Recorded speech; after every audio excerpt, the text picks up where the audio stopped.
Assalamualaikum warahmatullahi wabarakatuh. Selamat pagi, selamat siang, selamat sore, selamat malam bagi Anda semuanya. Bagaimana kabarnya? Semoga selalu sehat walafiat, dilindungi oleh Allah Subhanahu wa Ta'ala, dan dimudahkan segala urusannya. Amin. Di video sebelumnya saya sudah membahas tentang metode mana ada dua metode dalam penyelesaian konflik bermasalah. Yang pertama itu metode litigasi dan kemudian non-litigasi, yang dalam pengadilan maupun non pengadilan. Metode mana yang Anda pilih itu kembali lagi disesuaikan dengan sikon Anda saat ini. Yang pertama, data satu-satu.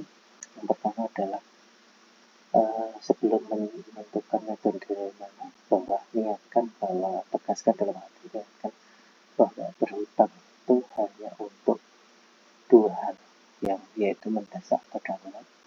Yang kedua adalah untuk kebutuhan pokok. Mengapa demikian? Ya, itu bisa dikonsultasikan di pakarnya seperti Ustadz atau ahli mama atau ekonomi Islam dan lain-lain. Kemudian yang kedua, pastikan proses pembayaran cicilan Anda tidak macet. Perlu catatan ya, ini catatan. Di sini sudah saya blogkan ini catatan. Ini bukan ajakan untuk tidak membayar cicilan atau tidak bayar utang. Namun adalah salah satu upaya agar Anda bebas BDO. BDO itu apa?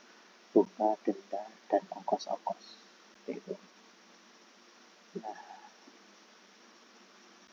perlu Anda ketahui bahwasanya bunga dan ongkos-ongkos itu biasanya besar di awal, tapi pokok hutang itu baru berkurang di akhir. Itu. Jadi kenapa ketika Anda melihat slip, jika Anda nanti di belakang saya jelaskan apa slip itu muncul, kenapa kok Anda sudah muncul lama tapi kok pokok hutangnya berkurang sedikit gitu. Yang ketiga ini adalah catat semua utang, kemudian catat semua aset yang masih Anda punya. Nah, bagaimana kalau Anda sudah tidak punya aset itu? Supaya semua catat semua. Jangan lupa cek legalitasnya ya ke pihak-pihak yang kompeten seperti notaris dan lain-lain seperti itu. Kemudian keempat, kalau Anda masih punya aset yang mudah cair seperti emas, perhiasan dan lain-lain, maka gunakan sebagai jaminan ya. Aset ini kan aset yang gampang cair ya.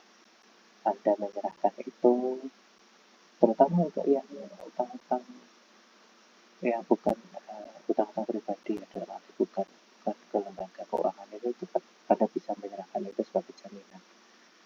Tapi jangan lupa untuk minta surat keterangan atau namanya hitam di atas putih.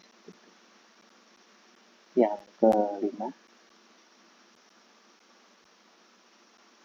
jika Anda tidak punya aset di luar aset-aset lain ya, yang sudah dalam artian yang tidak dijaminkan, maka prosesnya adalah upayakan Anda gunakan metode notifikasi.